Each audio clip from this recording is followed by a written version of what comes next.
Hello again, and welcome to this MindSite News virtual event, Meeting Kids Where They Are, How Minecraft Therapy is Transforming Child and Teen Mental Health Care. I'm Rob Waters, and I'm the founding editor of MindSite News, the nation's only national news organization devoted to reporting on mental health, coming to you from Oakland, California. Today, we're going to explore how mental health professionals are using the most popular video game in the world, Minecraft, to facilitate play therapy with their young clients, both children and teenagers.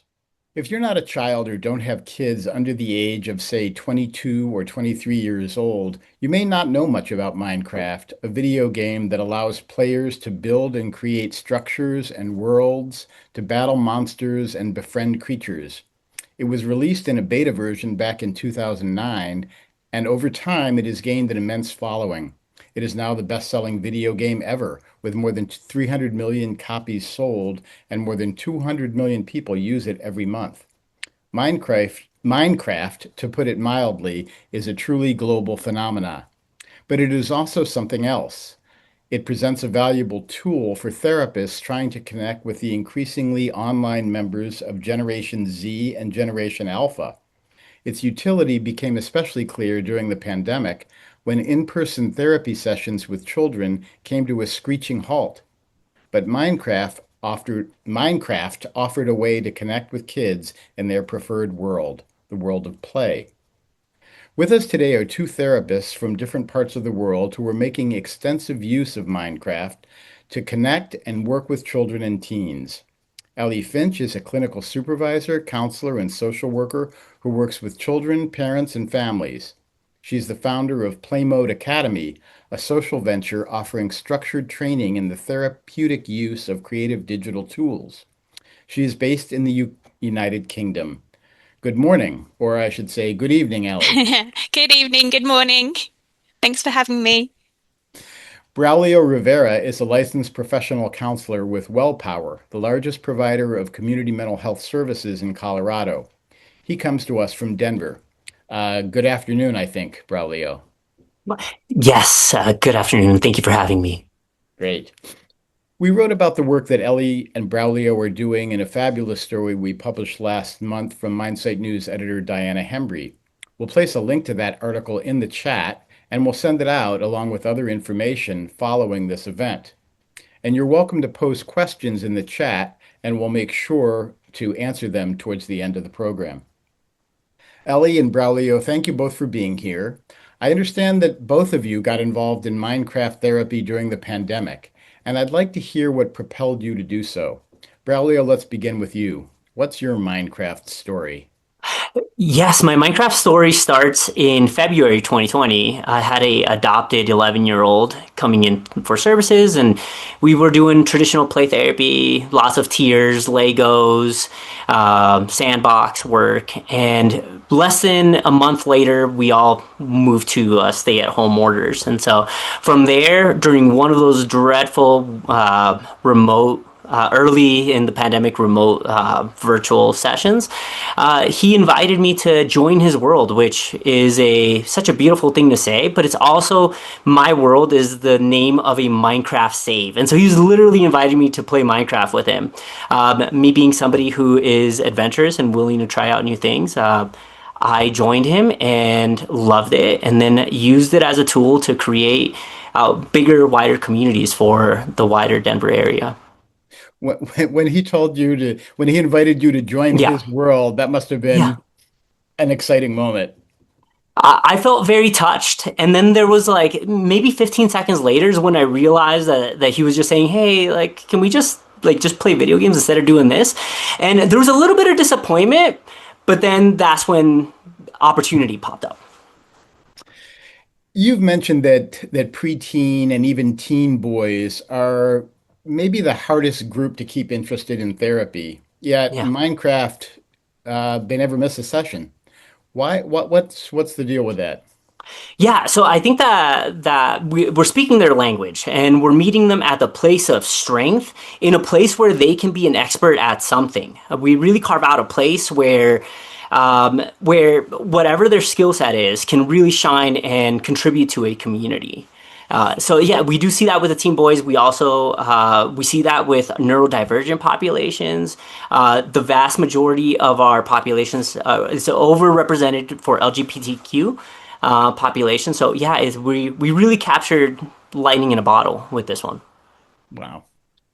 Ellie, you also moved into Minecraft therapy during the pandemic, although I think you had thought you'd been thinking about digital and digital tools as a therapeutic tool for quite a while. How did That's right. children and teens respond to this way of working for you? Yeah, so I actually had the idea about a decade before the pandemic, but and I was going to start a pilot project in a school, and had come across the work of Mike Langlois, who wrote really in the early days about video game therapy. But life got in the way. I had my daughter and my son, and so yeah, when the pandemic hit, I had this sort of light bulb moment, whereas I was working in a young people's counselling service. We all moved online. I could see that being in our little boxes wasn't engaging the young people I was working with, and I could see they were playing lots of video games and that they were using that for their social interaction. And I started talking about video games with them. And then I knew that I just had to go into Minecraft with these young people and start using this as a creative digital therapeutic tool. Yeah. Great. And now you tend to use Minecraft, I think, mostly in individual work. Therapy with children, especially young children, often occurs in very symbolic forms as kids work through various issues through play. How does Minecraft therapy facilitate this, and what kinds of insights and breakthroughs have you seen when children engage in this way? Well, yeah, I think Minecraft lends itself really well as a therapeutic tool, as a play therapy tool. Um, I'm a counselor, not a play therapist, but I use play therapy techniques. I really heavily draw on that work in terms of symbolic play, and yeah, it can help in terms of that side by side way of working, where you might be going for a walk with someone or in the car and it's just freer to chat. So it can work in that, just kind of easing the relationship, but it can also work in terms of, because it's such a creative space. You can see behind me all sorts of figures and items from Minecraft. These can be used symbolically by the child to express themselves without words, which is so amazing. Great. Well, let's take a look at there's a video about focusing on one-on-one sessions that we have queued up. Let's see if we can play that video.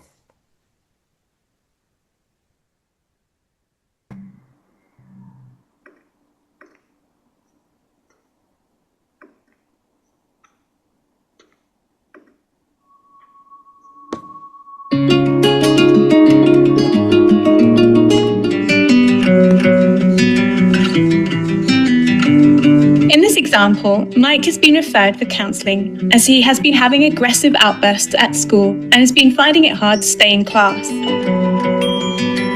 Okay, Mike, what would you like to do in your world today? I just want to destroy everything. Do you? You want to destroy everything? How are you going to destroy everything, I wonder? His parents have recently separated and his father moved out of the family home. Prior to this, his parents had been arguing a lot and had been getting angry with him. In this session, the beginning is client-centered as Mike expresses his emotions using TNT, lava, and by instigating a battle with his therapist. What's going to happen in this battle? Fight. I wonder. You're going to have a fight. Oh, I'm going to try. Oh no! I just didn't even get one hit in. No. The therapist then suggests an activity that might help them to discover what might be under the surface of the anger Mike is expressing. This is an anger iceberg. And what happens is on top is your anger. So first thing I want you to do is choose a monster to put in that glass cage I've made there. That makes you think about your anger. That makes you think about anger. Yeah? What it means to you. The anger iceberg is an activity that many therapists use in traditional counselling to explore with clients the emotions that might be underneath this feeling of anger. There's two angry mobs in there, isn't there? Yeah. And I know that before your dad left, your mum and dad were having quite a lot of fights, weren't they? Yeah, they were. Yeah. Makes me think about that, what that must have been like for you. It's important to remember that in these examples we are illustrating a few possible ways a client's play could be interpreted, but it's by no means exhaustive, and there are many different reasons why a client might, for example, blow things up with TNT other than feeling angry. For example, it may be that they want to destroy something in the game that they are ashamed of.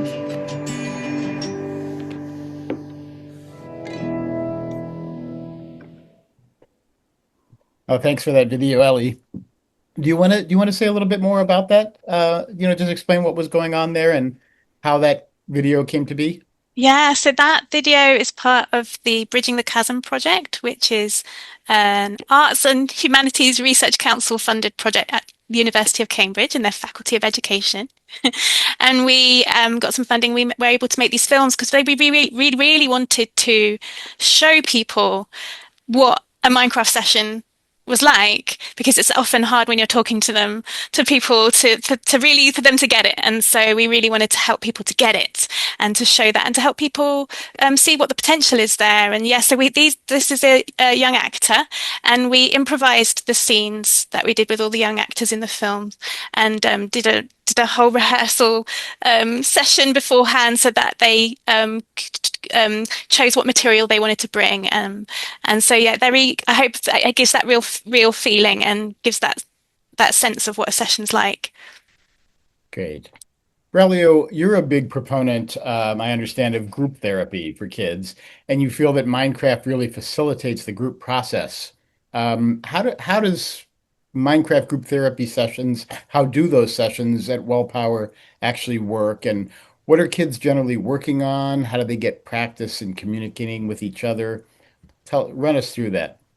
Yeah, yeah. And so we have communities. And so we start off with a here, actually, let me do my little show and tell thing. So we start off with our community mental health agency building. So this is block by block a replica of the safe space that they are all part of, with my office, with their therapist office. And what we ask them to do is that we ask them to create a community around it.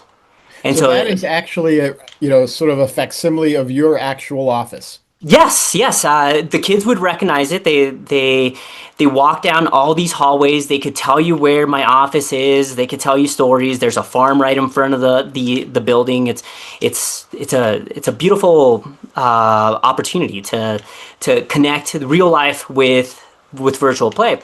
So then we ask them to build a community around it. So we have these safe spaces. And this was the first one. This is the 2020, 2 months after I told you about that adopted kid. We started doing this, and so you can see that every kid built something different. Their safe space turned into something different, and they contributed in different ways. And this right here was the middle schoolers, and you can even see we celebrated the New Year's 2021. And then we also decided that it wasn't enough to just have that for that population. We then built another one for elementary school age kids. And you can really see just how wild this one is. And the kids had different roles, and they established different group norms and rules, and they interact with each other. It's we welcome them in, and they come in and they build a community around that. And in terms of the group process, how does since you're doing this as in part as group therapy, Yes. how do they interact during this work? Yeah, there's two ways. So there's the real person on camera, and so we have that. It's not all just entirely through the video game. So we're talking verbally. I think that the real medicine is in between the little characters. We call them avatars. And so we really encourage them to create genuine transactions with each other. So if one character is like, "Oh no, I'm hungry," and it's not that their real life person is hungry. It's a little character. There's a little hunger bar, and it's like all the way down, and that hurts them. They can start seeing their characters kind of pulsating red. you'll see another little avatar, another little character, which is manned by another 9-year-old, run across the screen and then get to that one character and start throwing bread, which in Minecraft looks really funny. It's just like you're just tossing bread on the ground. And then this character just kind of hovering over it and then picks up the bread and goes, "Dah, dah, dah, dah." And all of that, I firmly believe that the real person holding this on the other side of that Zoom screen is getting nurtured, is getting the message that I matter. When I said I had this need, this person took the time. And then the second part of that medicine is that other kid, the one that did the running across the screen, he took the time to like grow bread and farm it and make it, and now he's helping others. And maybe his whole life he had been getting, or he or she had been getting the message that you are terrible at things. You are not good. You're not good enough, or just something. And for him or she to like have that opportunity is also very healing. So I'm a big believer in that the community heals. And it's also sort of building that empathy muscle in that bread throwing kid, right? Right. Absolutely. Yeah. Cool. Cool. Braulio, you've also mentioned that Minecraft therapy helps sort of level the playing field in terms of Yeah. family and community resources and the ability of families to afford or access Hmm. therapy. Why Yeah. is that? How does that work? Yeah, I think so. For a second, let's pretend that Minecraft is not a video game. I think that the second that I say video game, some people just kind of turn it off. Let's think of this as a magical piece of software that is very accessible. That chances are you already have it installed on your phone. Chances are, it's very inexpensive. It requires the users a very minimal training on to use it. So it's not this like really fancy new age thing that then is really expensive. No one knows how to use it. The participants already know how to use it. They already have access to it. And on our end, it is very customizable. We as the hosters can do all sorts of really amazing things to make it really safe, to change the way that things interact within the game. For example, I upload entire EMDR forms into a Minecraft world, and so when kids come in and they need access to these forms, that if the second you give a kid laminated forms, they lose it 10 minutes later. It's like it's amazing.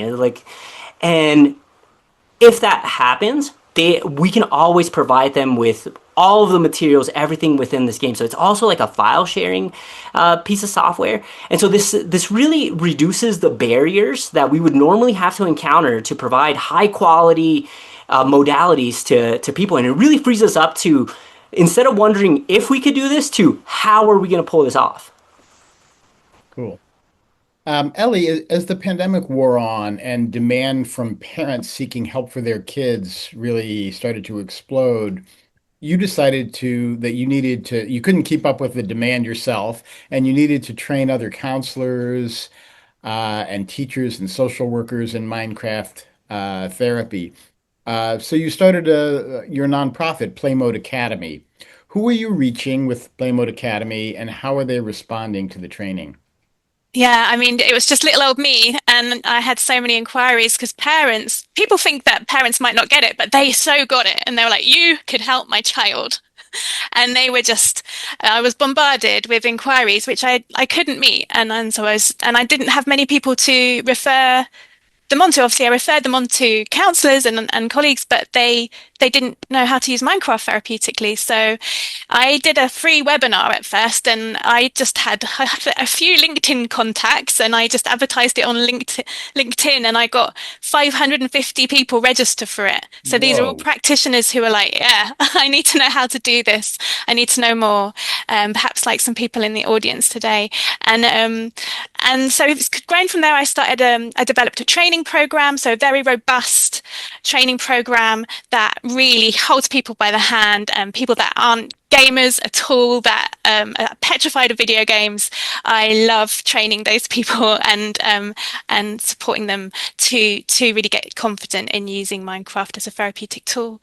And yeah, so PlayMode Academy was born from that really, and it's a non-profit. We really focus on the social impact of our work. So I check in with all the people I'm training, do impact surveys, and we're getting some really great results from that in terms of the accessibility, engagement, and outcomes that the people that I'm training are experiencing with the young people that they're working with, which is amazing.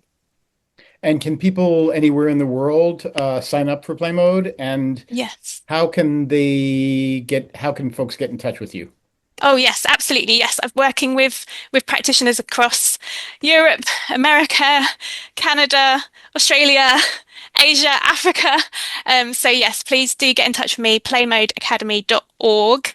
I'll try and pop something in the chat as well that you can connect with me via, and the trainings are all up on there, but you can also just reach out to me for a chat.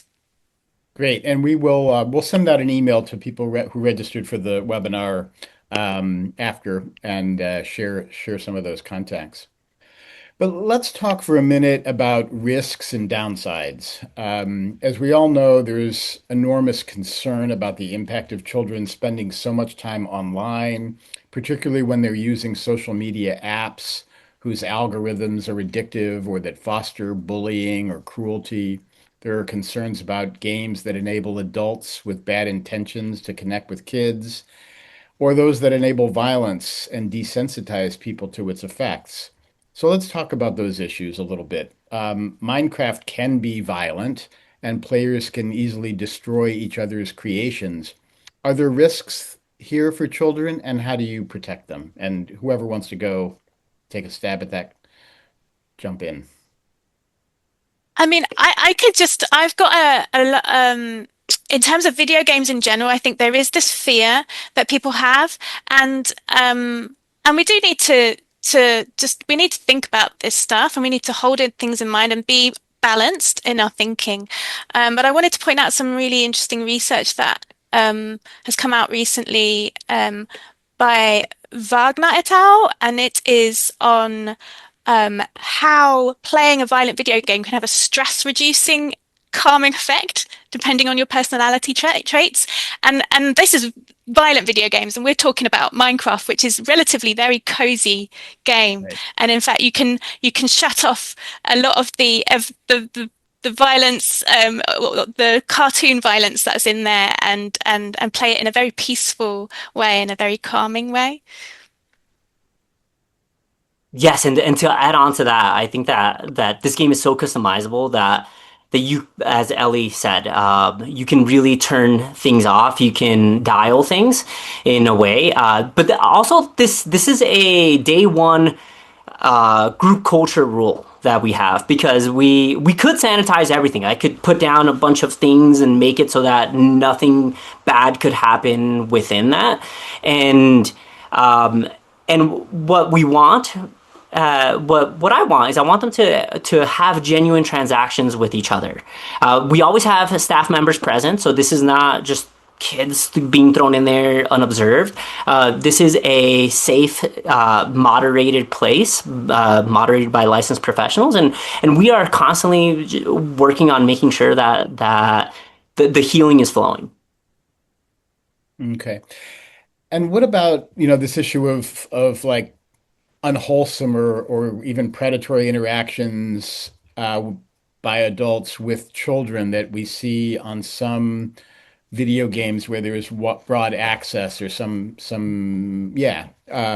how big a risk is that with Minecraft, and what protective steps do you advise parents and kids to take? So there's two commercial editions of Minecraft, Bedrock and Java, and those do have servers, and your children, if they're online, can go into multiplayer servers, and they will come across people, and they will be strangers, and so that's definitely something to keep in mind.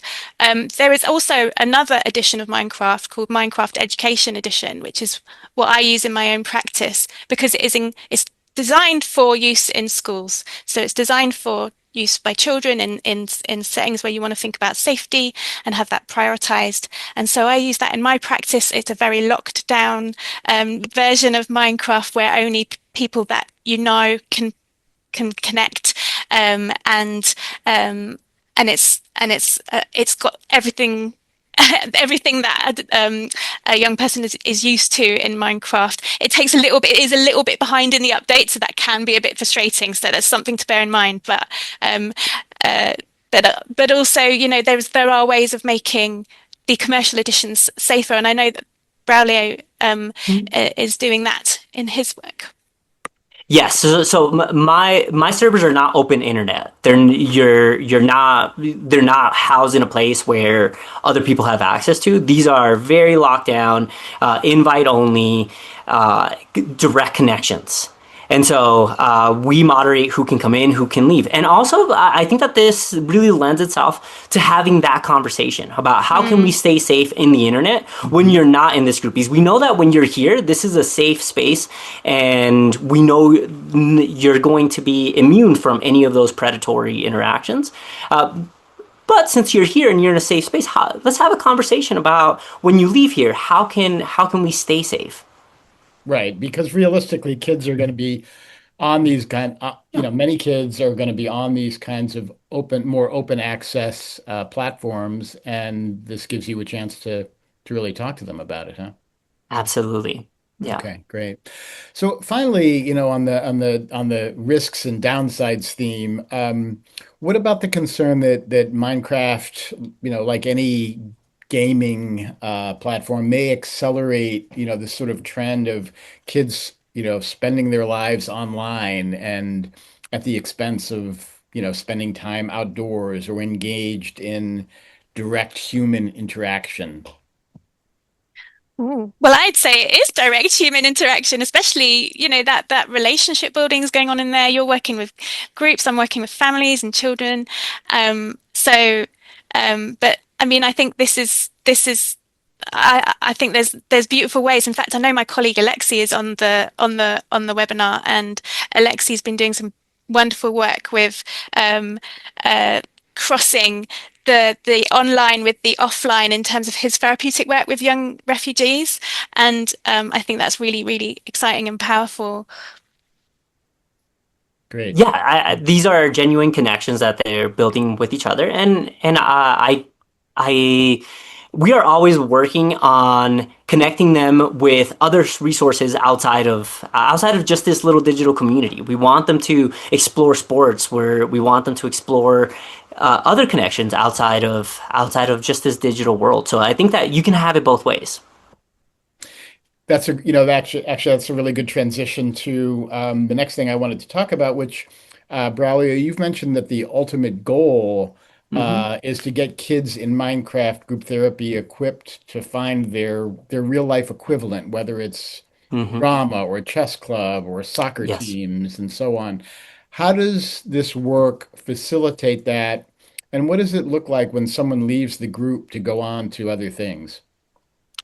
Yes, so that is always the ultimate goal. We want them to come in, and then we want them to not need this anymore, to find other safe spaces. So that then the need for this little community gets smaller and smaller, because they get to build some genuine connections outside of this. And so we celebrate. And so, for example, this was going back to this. We have plenty of places where kids would celebrate graduations and people leaving our community. And so, sorry it's taking so long. This is such a huge community.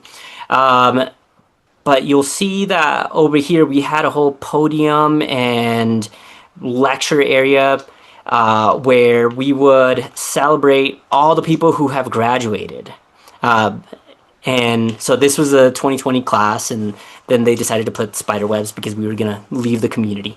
But yeah, it's we want that to happen. We celebrate it every time, and I feel like that is the biggest success, is if a kid joins another Minecraft equivalent. Could you each give us some examples of some of the interactions, like the breakthroughs or just poignant examples of Yeah, interactions that occurred during Minecraft therapy sessions or teaching sessions. Shall I start? Yeah. Please. So I'm very privileged to have been given permission by two amazing families to write about their their sessions with me in Minecraft, and hopefully that's going to be published soon, in a research journal. And drawing from that, I would say that there's this beautiful moment. I always encourage the people that I train to invite the young people they're working with, or the families or the groups they're working with, to create safe spaces. So that could be interpreted in lots of different ways. So that could be an underwater cave, a castle, a house, an observatory in the sky. It could be anything, and that says a lot about what their experiences are in itself. And with the family, I invited this particular family. I invited them to create a safe place, and they built this really big, amazing house, I think, structure. And unfortunately, during the course of the sessions, it got a bit destroyed, which I am hands up, had a part to play in. Um, and so we used that as a rupture and repair situation where the family, we talked about what happened, and sort of thought about ways to change how things could be in the future around those kind of issues, with the damage got created, and they actually repaired it in a way that I would say is like akin to like the Japanese art of kintsugi, where you might break a porcelain item and then put it back together and put gold in the cracks. And I just thought it was incredibly poignant that what came out of the rupture, the damage, was this transformation of the safe place, a growth of the safe place, and that reflected something about the therapeutic work. Great. Braulio, anything you like to share? Yes. So I think a lot of times as individual therapists, we're processing something, but we don't get to see it in action. We can talk about maybe what's going behind it and how maybe it can play out the next time around, but we don't sometimes get to see that. And so one of the beauties of having this is that it really allows us to create environments where they do get to practice new things and they do get to actually play it out in that moment. The story that pops up in my head was a kid who had recently lost both of his parents, and he was very angry, and he made it known that he would join the group, but he was really angry, and he had to fight things, and he was just full of what he said was like Hulk feelings. And so we assigned him the role early on of being the town protector. And he took that with such pride. The first 4 weeks, it was just like, oh no, so-and-so, there's this thing coming in, and he would go and he would do that. And then as the sessions moved on, he went from being the angry protector to being the leader, to being the nurturer, to being the farmer. And then we got to see him settle into the real role, how he would actually like to see himself and other people to see him. And so there's plenty of stories of kids that would never say a single word in a clinic setting, and you put them in something like this and have them talk through the little avatar characters, and now they are the leader of the group, and let's go here and let's do this together, and you're really good at this, like, come with me. You get to see some amazing magical things happen. And I'm curious, how did the other kids respond to that particular kid, developing this leadership? And also, I'm curious, Yeah. do you get a chance to like sort of interact with these kids offline, and to then sort of gauge when they're not in the midst of this milieu, what's going on Yeah. with them? Yeah. This kid was loved, which was something that he wasn't getting enough of, right? So this kid was beloved in group, and to the point that he became like the town president. And so it was part of that evolution. And again, if we would have done this in any other setting, I don't know how we would have gone to that for him to experience this. He then graduated out of group and joined sports. And he was loved there too. And he every once in a while reaches out. And yes, this is group work, and this is adjunct to individual work. And so a lot of these members, I'm seeing them individually. We're doing other work, whether it's EMDR or traditional trauma work. Sometimes they join the server, the world, on an individual basis because maybe they want to work on something that is important to them. But yeah, this is in adjunct to the amazing work that they're doing outside of this. And would you both say, are there any particular kinds of, conditions or emotional states that kids are in that Minecraft therapy is particularly helpful with? And are there any, sort of personalities or temperaments of kids that sort of do better or don't do as well with Minecraft therapy? I see Minecraft as a tool that's in the hands of the practitioner.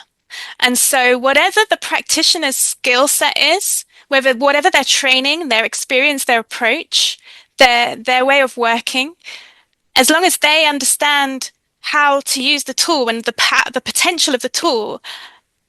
So whatever approach they're using and whatever clients they're working with, I feel like it can be a powerful therapeutic tool. That's my take on it, and what I've found through training the practitioners and organizations that I've trained across the world, that they all, as long as they remember that they have their skills and training and that they can use Minecraft as a tool, then I think the sky's the limit in terms of who it can reach and who it can support, actually.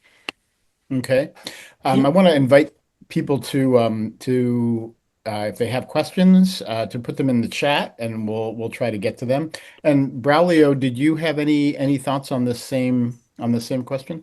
Yeah, I wanted to highlight that the way that Ellie is describing it is like a beautiful big sandbox that you never have to clean up, right? So for individual work, it can be utilized. For a group work,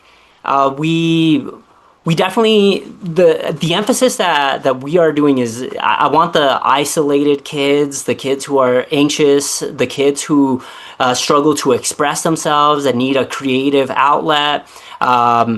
Everything that we do on our, for this is with equity and trying to bridge gaps in mind. And so it's how can we put the best possible modality out there accessible to the kid that would never have access to it? And that's our first question. And does using this tool, Minecraft therapy as a tool, does it alter the sort of the time horizon of therapy at all? Does it change? I mean, how is it different than than non-Minecraft therapy than sort of a typical therapy? Oh, that's a good question, actually. That's interesting. Um, I think because what it is it's very accessible and engaging. You actually might find that you're providing a service that's reachable by children and young people that might not access counseling. So that's me as a teenager. I was a gamer, and it was the 90s, so this kind of thing didn't exist, right? And I had social anxiety. I was a school refuser, labeled a school refuser, was neurodivergent but not diagnosed, and I needed what we are providing, but it didn't exist. And I think what you're doing with what we're doing with Minecraft is perhaps reaching and providing a reachable service to young people that wouldn't maybe access something. And that's amazing, and that's what I found in my own practice. But I actually, realistically, I would say that in terms of timing as a practitioner, you might even find that you need to, just for the sessions, you might need to give yourself a bit of space around the sessions because you're dealing with the tech side of things. So you need a little bit more space around dealing with the tech, and also maybe especially if you're working online with families, you need a bit more time beforehand to prepare the technical side of things and help the family get that to work. So that's what I've found with that. Yeah, at WellPower, we did a pilot in 2022 as a two-part pilot, and we did notice that the kids that went through this program compared to the kids who did not go through this program, we really embrace episodic care, and so they finished up group, and within a 6 month time frame, most of them would just graduate out of services because symptoms were lowered, the anxiety was down. They were able to then tap into other Minecraft equivalent, and then they found healing outside of this. And so we did see a rapid speed up in the way that we can get somebody to healing. That's interesting. So, and this is more a question for Braulio because of the US based health insurance system, but I'm curious as to how I'm curious as to how I'm sure if it does accelerate therapy, I'm sure insurers probably love it for that reason, right? So how do insurers are they is it difficult to get reimbursement for Minecraft therapy or how does that work? Yeah, and so what we're doing is we're using legitimate tools that are already existing. So we're doing legitimate EMDR, DBT, talk therapy. We're doing all of that. We're just reframing it in a different place. And so all the conversations, everything that has been researched for like 20, 30, 40 years and existence, and we know that it's best practice, we're putting that into a game and we're still having all the same interactions. So for example, with the EMDR, I reached out to our probably the best EMDR consultants that I could, and I said, hey, if we could do this in Minecraft, what would that look like? Give me your wish list. How could we pull this off? The bilateral, the everything. And she gave me like a list of things that if we could do all of these things, I would believe in it. And then we spent 9 months working on developing that. And now we're on the third cohort of that. That's incredible. Interesting. And so has there been much published research on Minecraft therapy? You mentioned you did a pilot study. Are you publishing that? And what does it look like? The research, the body of research that's out there. I hope you're publishing that, Braulio. I will check in with my testing department and see if that's something that we can do.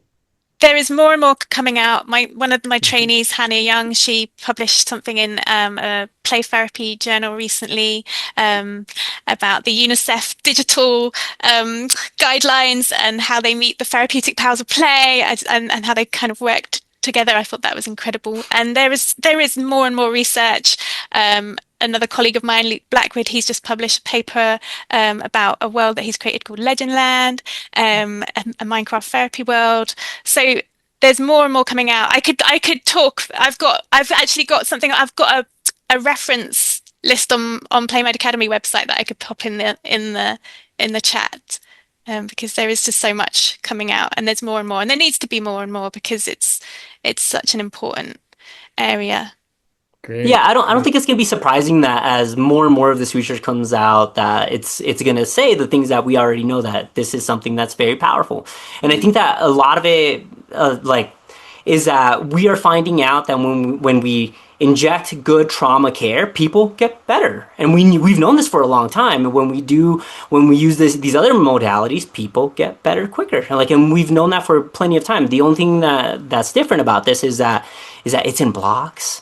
And their way of expressing themselves is less limited, and we're meeting them in a place of strength. So it's all the same stuff plus all the bonuses. Plus, and then perhaps the biggest bonus being that kids welcome this and engagement. You probably don't have to fight with them to go to therapy. Yes. Right. Yes. So we've got some questions from our audience. One is, I wonder what your thoughts are on using Minecraft in adult psychotherapy. Oh, yeah. I mean, I work with adults in Minecraft. So not just as parents and in family units, but also couples. I've been approached by couples where there's one or both are neurodivergent, and they could see that they could use this as a way of communicating more easily than talk therapy. And so yeah, I'm developing that side of my practice as well. And I have lots of colleagues who work with adults in video games. So yeah, absolutely, it's not just children and young people.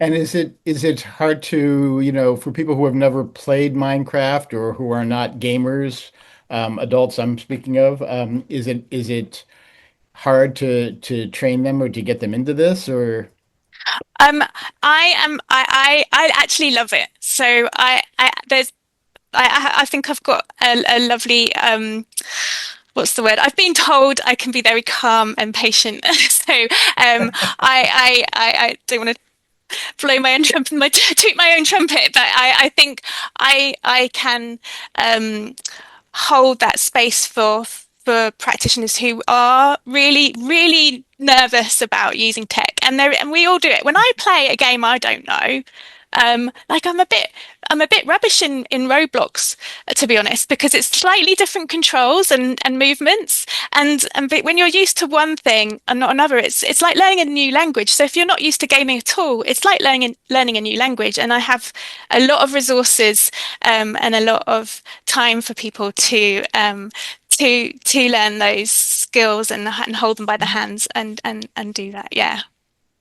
And that's an intervention itself as well, and that like you are helping somebody on board and all of that. And yes, I have over 18 EMDR group that actively runs, and so the average Minecraft user is 24 years old, and so it's a very established game that heavily is veering into adulthood. Okay, here's another question. How can a counselor convince school administrators to allow this, especially in schools with no phone policies? Are there licensing or other upfront costs? Two questions there. Maybe I that's more for you, Braulio, since you're especially working in the school environment. Yeah, so I'm working in a clinic environment. I do have like a school added to it. One of the ways that we've gone around this is that we have tablets, and we have them preloaded with Minecraft, and people check them in, check them out, and they're pretty locked down on you can't go anywhere else other than this one server that is housed within our building, and so there's a direct connection. And yeah, and the whole onboarding for all that, it was pretty quick and not that, honestly, not that expensive, and kids love it. The engagement is through the roof on that. Yeah. Great. And I think because of the Minecraft education side of things, I think that can really help with convincing schools. I've got quite a few trainees and supervisees who work in schools in person and take in the devices like Braulio is saying. Great. We have a question here, a comment from I think a colleague of yours, Ellie, Alexei Sukorukov. I may be butchering your name. I use Minecraft to work with Ukrainian refugee children in Germany. I also read that you worked with migrant children. I'd be very grateful for your personal insights about using Minecraft with such children and in general with children who feel lonely, even online. Thanks, Ellie, for your brilliant training and for sharing my work.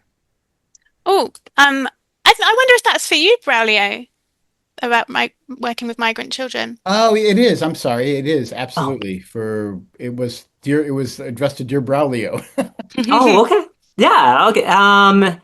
Yes, so we do have a pretty big population here, and so we've built some really cool communities that really cross language barriers. So you don't have to be proficient on either language.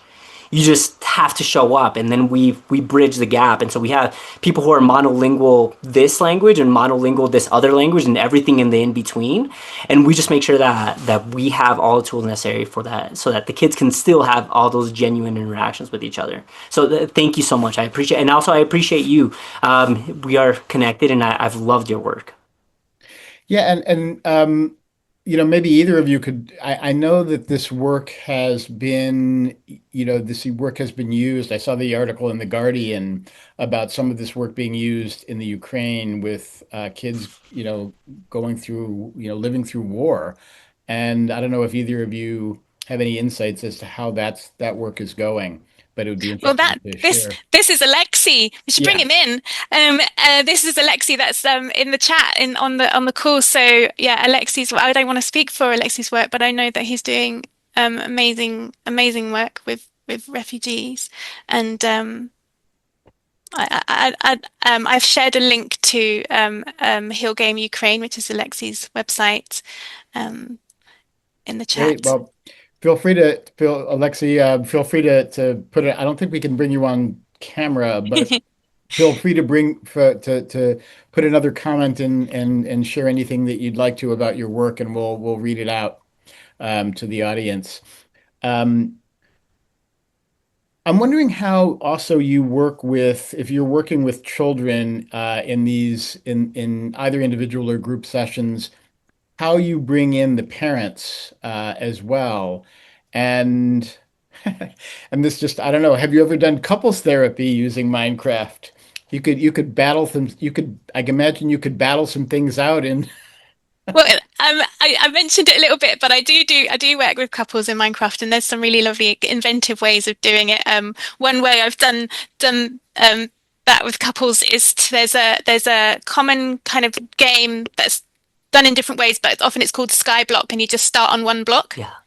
So I've worked out that maybe it's best they have two blocks to start with. And then start them on two blocks, and I get to fly around in creative mode and have don't have the jeopardy that they're in on the two sky blocks, and they're in the middle of nothing with just two blocks, and they have to work together to survive and thrive in that space. So it's very metaphorical.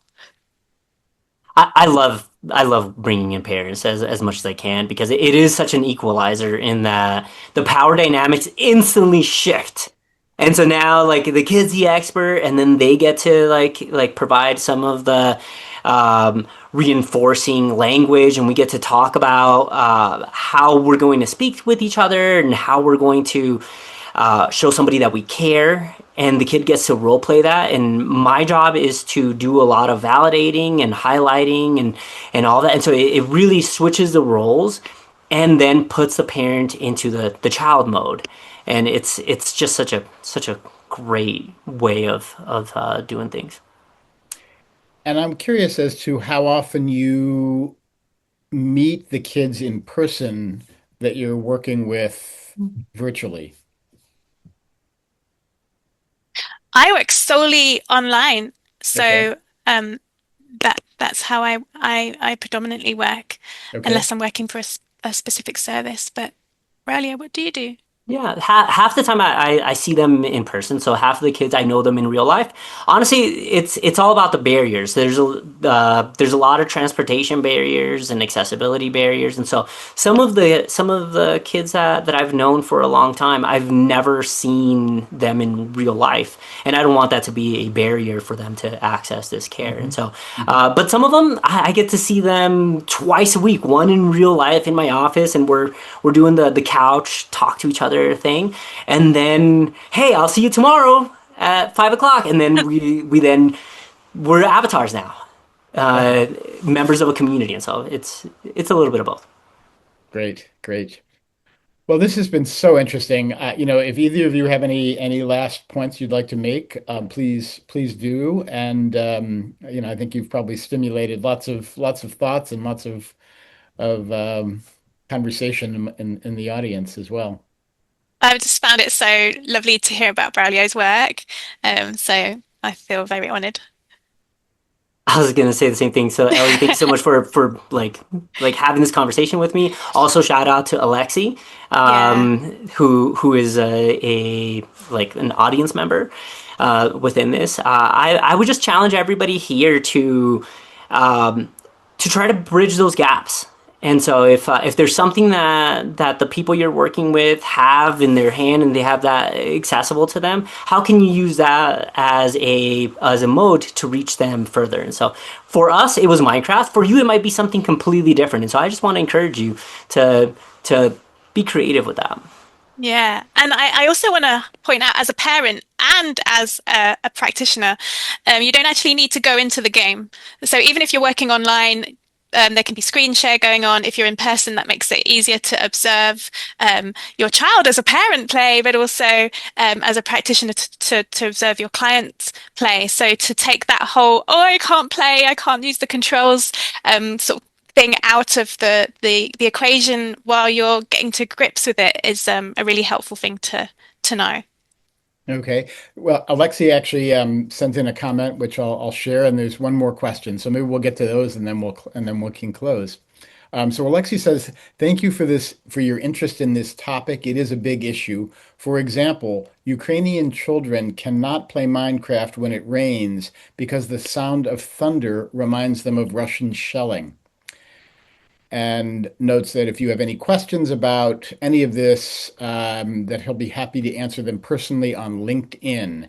And it's Alexei, Oleksii, Sukhorukov, Sukhorukov. And then an anonymous, Ellie, did you want to say I something? was just going to say what Alexi was meaning was the rain in Minecraft. There's weather in Minecraft, and you can turn that off or have it on, and you can actually check in with the young people you're working with what they want in that way. And I'm sure Alexi does. So yeah, I just wanted to clarify that. Ah, okay. So it's not about raining in IRL. It's about raining on in I Minecraft. believe Okay. so. Yeah. Okay. Okay. And then an attendee says, "I'm not a therapist, but I can attest that working together with my 11-year-old niece in video games has helped them open up more. The only thing I wish is that I could get better. The only thing I wish I could get better at is helping them want to explore the world on their own, as they will go on, as they will ask to go do an activity in Minecraft, but never play on their own. How should I help foster their desire for independence? Or is that something that comes with time?"